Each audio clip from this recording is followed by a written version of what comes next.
ప్రజల్ని గాలికి వదిలేసి తెలంగాణ రాష్ట్రాన్ని కర్మకు వదిలేసిన ప్రధాన ప్రతిపక్ష నాయకుడు ఈరోజు వాళ్ళను ఇట్లా తయారు చేసి రేబీస్ వ్యాక్సిన్ రియాక్షన్ వచ్చినట్టుగా వాళ్ళు వ్యవహరిస్తుంటే ఏం చెప్పాలి అధ్యక్ష? ఇక సెక్యూరిటీలు ఇవన్నీ ఇంకా మళ్ళీ అది సపరేట్గా నేను చెప్పదలుచుకున్న వాటి జోలికి వెళ్ళదలుచుకోలేదు. సరే, కుటుంబ సభ్యుల వల్ల ఆయన ప్రాణ ప్రమాదం ఉంది కాబట్టి ఆయన సెక్యూరిటీ పెట్టుకున్నాడు. సరే, అది సహజం. అందుకే ఆయన దూరంగా ఉంటున్నాడు వాళ్ళకు చుట్టూ పోలీసు పహారాల మధ్య అధ్యక్ష. సరే, అది వారి సమస్య అనుకోండి, నేను దాని జోలికి వెళ్ళదలుచుకోలేదు. సో ఈరోజు ఎస్ఎల్బిసి పూర్తి చేసి ఉంటే నల్గొండ కష్టాలు తీరు ఉండేటివి కదా, డిండి ప్రాజెక్టు పూర్తి చేసి ఉంటే నల్గొండ కష్టాలు తీరు ఉండేటివి కదా, మా పాలమూరు రంగారెడ్డి ఎత్తిపోతల ప్రాజెక్టు ఈరోజు జూరాల నుంచి నీళ్లు తీసుకుని ఉంటే రాయలసీమ నీళ్లు దొంగిలించే అవకాశం ఉండకపోతుండే కదా అధ్యక్ష. ఈరోజు కృష్ణా నదిలో మొత్తం ప్రాజెక్టుల మీద వివరాలు తీయండి అధ్యక్ష.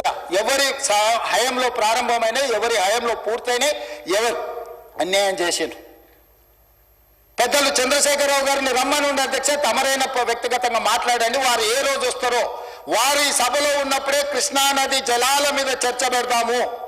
ఈ చర్చలో ఒకవేళ మా తప్పేదైనా ఉందని నిరూపిస్తే సభా సాక్షిగా చంద్రశేఖరరావు గారికి బీఆర్ఎస్ నాయకులకు నేను క్షమాపణ చెప్తా అధ్యక్ష.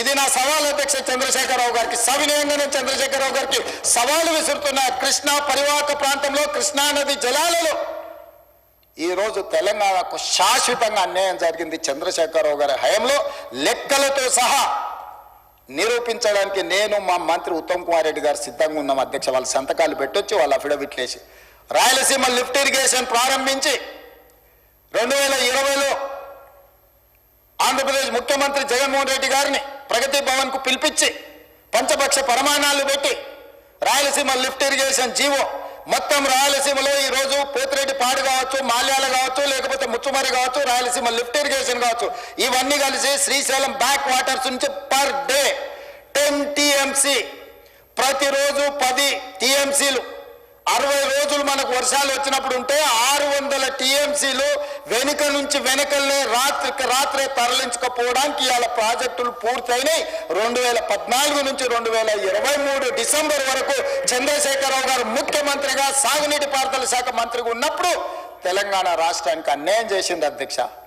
రోజుకు 10 టీఎంసీల నీళ్ళని తరలించకపోయే ప్రాజెక్టులు వాళ్ళు పెడితే చంద్రశేఖరరావు నిమ్మకు నీరెత్తినట్లు ఉంటే నారాయణపేట నియోజకవర్గంలో గవినోళ్ళ శ్రీనివాస్ అని ఒక సామాన్యమైన రైతుతోని green tribunal, national green tribunal చెన్నైలో కేసు వేయించి ఆ ప్రాజెక్టుల మీద స్టే తీసుకొచ్చి ఈ ప్రాజెక్టుల్లో అనుమతులు లేకుండా, పర్యావరణ అనుమతులు లేకుండా ప్రాజెక్టులు నిర్మిస్తున్నారన్న ప్రాజెక్టుల మీద స్టే ఒక పాలమూరి అతి సామాన్యమైన రైతు కుటుంబం నుంచి ఒక రైతు స్టే తెచ్చిన తర్వాత మేము గగ్గోలు పెట్టి లొల్లి పెట్టి రాళ్లతో కొడతామని పాలమూరు జిల్లా రైతులు తిరగబడ్డ తర్వాత ఆ పిటిషన్లో రాష్ట్ర ప్రభుత్వం పోయి ఇంప్లీడ్ అయింది అధ్యక్ష.